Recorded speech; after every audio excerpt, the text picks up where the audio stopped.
So I've gotten tons of comments on one of my videos where I attempted to beat Timewyrm in few actions, where people asked me about some lineup switching I do there.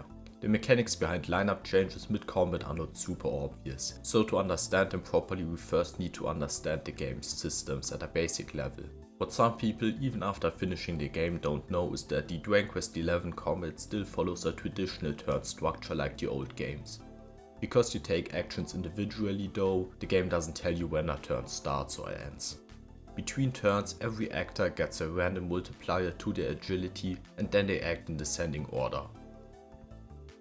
So in the background footage you can see 3 characters with maxed agility who are guaranteed to go before the boss, and Hendrik with his very low agility who's guaranteed to go last. In other words, as long as we count the first 3 characters as one entity, the turn is always going to play out the same way.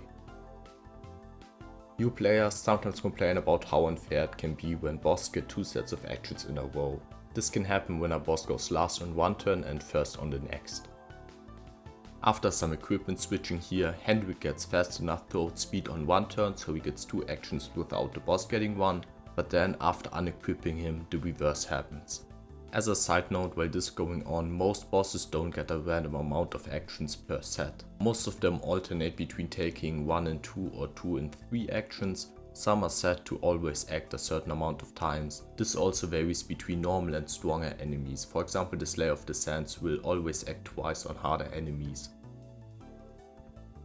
Going back on topic, this means you can plan around those double turns, or at least whenever a somewhat speedy boss goes dead last, you know there's a chance. And on the matter of planning around things, lineup changes can be incredibly strong. It is only when you swap someone who hasn't acted that turn out that they lose their action. Here you can see me swapping everyone out while Hendrik tanks all the damage. And yes, this could be replaced with Kiklang because you can still swap party members out on actions where you aren't able to act due to a status effect. Then, once it's Hendrik's turn, so the last action of the turn, I can swap everyone back in, so that they're included in the next turn. It goes without saying that you can repeat this indefinitely. Another important interaction with turns is what happens when your party gets wiped out. The turn gets reset and as soon as you hit fight, the order in which everybody acts is calculated again. In other words, at any point in the game where you outspeed the enemy, have 6 or more party members available to you and get Yggdrasil leaves from either the casino or from the sparkly spot in Act 1, well, you're seeing an example in the background. This has interesting implications for abilities that are usually underrated. For example, because even pulling this off for only one turn would be strong, the accelerate and decelerate spells have a lot more uses than people give them credit for. And as I explained, wiping out your party intentionally is useful in a few cases, so double-edged slash can sometimes be the best option you have. Hendrik also has Kerplunk to kill himself, but because it revives everyone else you won't actually get wiped out.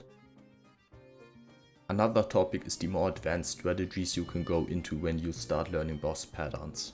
You can sometimes predict devastating attacks like disruptive waves or status effects and swap everyone else out against those. You can even swap someone out and back in again on the same turn without losing an action. For example, if Eric acts first, uses Divide, you can then swap him out on the second action and back in on the last. This means that any form of disruption the boss could use, like a disruptive wave for example, will just not hit Eric because you won't be in your active lineup. The extreme examples, like you're seeing in the background, where you reliably outspeed with everyone, are rare. This means that a couple of the harder fights like the Aurora Serpent or Indignus are extremely easy to trivialize due to the low agility, but the utility of changing around party members in the middle of combat goes way beyond cheese. You could swap someone in for pep power they're involved in on the action you proc it, you could swap someone in to receive an AoE buff, you could swap someone in that has bounce applied to them so it never runs out. Whenever you're casting an AoE heal you can swap in everybody that's at low HP, and party members that are either dead or affected by a status effect can be swapped out until you're ready to cure them. Then afterwards you can swap everybody back out again and you won't even lose an action. And all of this is only scratching the surface. Together with equipment swapping, which by the way you should always be thinking about, because for example the Luminary with greatswords can use shields on turns where he heals, as one of many examples that are usually not worth the few seconds they take. Together with that, lineup switching makes you so much more flexible in this game. On the other hand, in the low action clear, when I swap out my characters, it's on the first action of the turn. Even if I swap them right back in, they won't get their action back. This means that I can prevent ineffective actions from coming up and adding to the count.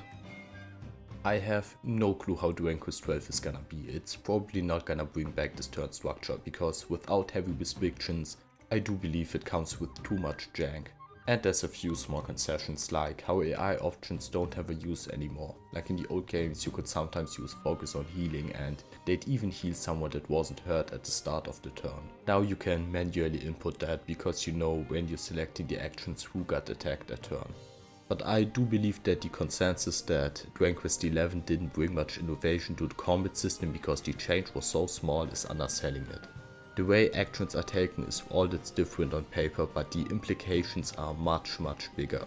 This is now a game where dying or being put to sleep or paralyzed is not as bad as being stunned for a single turn but being unable to be swapped out. We now have a game on our hands where agility is the strongest stat in a lot of cases.